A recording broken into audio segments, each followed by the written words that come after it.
Prologue. There is a legend at the Tsukimiya Shrine. It says, within the divine mirror resides a mysterious power. It says, the divine mirror is actually a precious mirror of great renown. It says, if you gaze into the mirror through an opposing mirror on the night of a full moon, you will be pulled into another world. Really, it's just the type of cliché urban legend you might find anywhere. There are an abundance of similar stories scattered throughout the world, of using opposing mirrors and saying a chant to summon a devil, or of being able to see the past and future that way. It's likely that the wondrous image of infinite worlds stretching out before them, like when looking through a kaleidoscope, entrances people into conceiving of such fantasies. In actuality, the aforementioned legend was not something passed down at the shrine from generation to generation or anything, but just a rumor that began circulating at some point among the residents of nearby Ashio City. Undoubtedly that rumor was intended to lead to a situation just like this.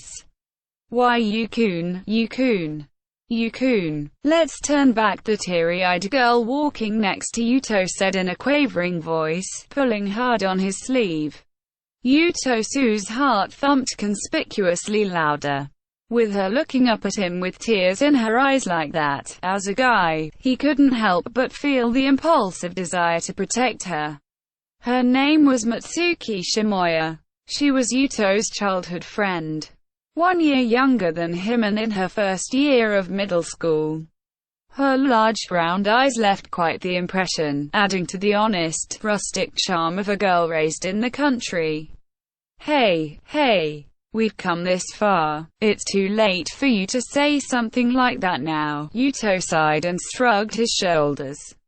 The steady wind rustled the trees, as the chirping of insects resonated here and there. If one gazed into the surrounding brush, they would see nothing but all-consuming darkness.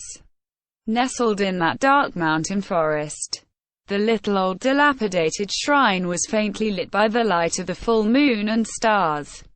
I told you, it'll be fine, he assured her. Everyone who's done this before has lived to tell the tale. After all, bu but. Mitsuki cried, gripping his sleeve tightly. She was always a cheerful girl, with an unflappable smile that glowed like a sunflower. But her greatest weakness was ghost stories, something her childhood friend Yuuto knew well. Even though this test of courage had been planned as an amusing group activity by Mitsuki's class, her fear of ghosts had led to Yuuto, who was a grade above them, being dragged into it. Thanks to that, the underclassmen had ganged up and teased them both about it, and Yuuto found himself feeling embarrassed. Still, it wasn't totally a bad experience. From the time they were very young, Mitsuki had always relied on Yuuto. Up until they'd finished lower elementary school, he'd found it cute, as if he'd ended up with his own little sister. But in the latter years of elementary school, not liking the way it was causing his friends to make fun of him, his demeanor toward her had grown cold. He'd gotten annoyed by her constant dependence on him. When he'd entered middle school, Yuuto's feelings toward Mitsuki had done another about-face. Perhaps he'd come to feel that being relied upon wasn't so bad, or rather he'd started to take pleasure in it.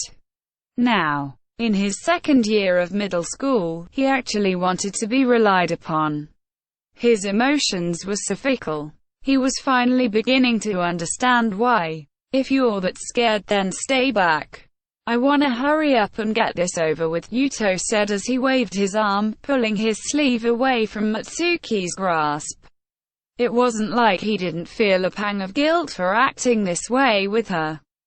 But too much time indulging in arguing back and forth like this might lead to being branded a wimp by the underclassmen, and their making fun of him was the last thing he wanted to deal with.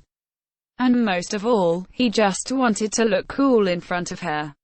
Now, then, he leaned into the shrine's double doors, pushing them open with an audible creak. Inside the room was a rusted round mirror, in even worse shape than the shrine itself. No, to be honest, it was doubtful whether one could even call it a mirror. Dirtied, blurry, and broken. It was unable to even reflect Yuuto's face back at him as he stood right in front of it. He heaved a sigh, disappointed. This old thing's pretty shoddy. Why, Yukun, saying something like that is bad luck, she cried.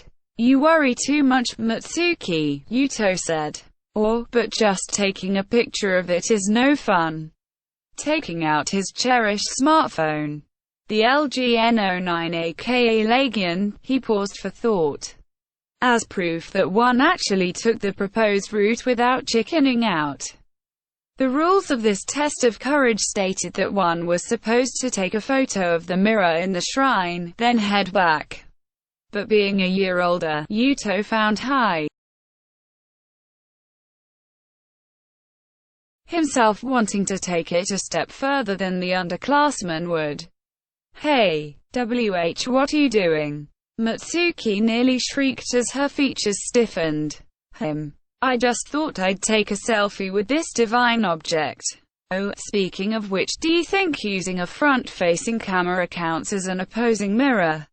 Farfarfa. Don't. Yukun. If you end up in another world, It's all right, he assured her. It's just a superstition.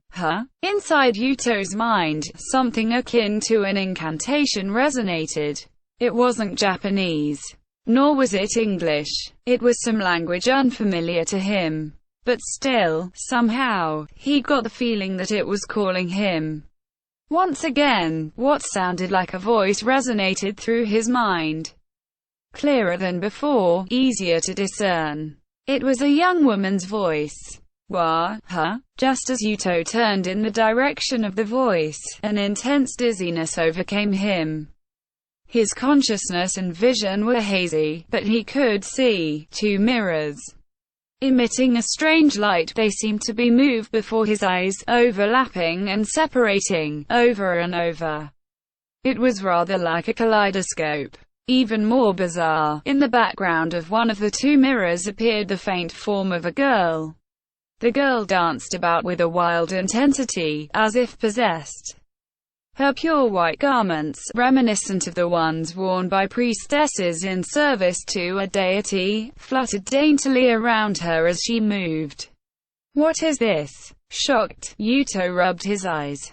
Yet the image would not disappear. In fact, while at first the image was so transparent it was like looking at a hologram, the colors gradually became more opaque, and the girl's supple body gained a tangible appearance. You.kun. You-ku. Mitsuki's voice seemed so far away. He could scarcely hear the last of what she said. Instinctively, he looked behind him. He was at a loss for words. Mitsuki was no longer there, and a solid white wall now blocked his path. The wall's surface was densely covered with a variety of drawings. Many of the images were modeled after people, but among them were some pictures that looked like indescribable monsters, some combination of human and beast. Where the hell did this come from? Just as he muttered those words aloud, he became aware of some sort of commotion all around him. It sounded like a sizable amount of people. But that was strange. Why would there be this many people deep in the mountains this late at night? Especially when they hadn't been there a moment ago. It had all happened too suddenly for it to be students that had come running from the meeting spot. Bewildered, Yuuto turned his head to look in front of him once more, and his eyes opened wide. Even though he should have been outside, this was clearly inside a room. In a wide space the width of a small gym were several dozen people clothed in plain, simple garments. Men whose chiseled faces were clearly not of Japanese descent. They were all watching him cautiously with surprised expressions. Have I ended up on some movie set or something? He wondered. And hey, that mirror. The mirror adorning the altar behind the men looked familiar, though this one was far and away more lustrous, more brilliant. It otherwise appeared a perfect match to the one enshrined at Tsukimiya. If you gaze into the mirror through an opposing mirror on the night of a full moon, you will be pulled into another world. The rumor of Tsukimiya Shrine suddenly appeared in Yuuto's head. That can't be true, can it? There's absolutely no way. As those cryptic words rung out in Yuuto's mind, a golden blade was thrust at his throat. It happened so suddenly, Yuuto found himself unable to speak. Even if he could speak, he doubted they would understand his words. From the tone of the speaker's voice, Yuuto gathered that the harsh tone might be used by someone demanding an explanation. But that was all. Unsure of what to do, his eyes alone followed the blade down to pretty, thin fingers reminiscent of ice fish. Lifting his gaze, he saw locks of silver hair that seemed to glisten. They danced around in his field of vision. She was a girl of incredible beauty, the likes of which he had never seen. It was like one of those Valkyries that you read about in myths and legends had jumped straight off the page. She looked about the same age as Yuuto, maybe a year older. She had a beautiful face, as if it had been chiseled from ice, and a frigid expression to match. Yuuto was so struck by her that he forgot his current situation.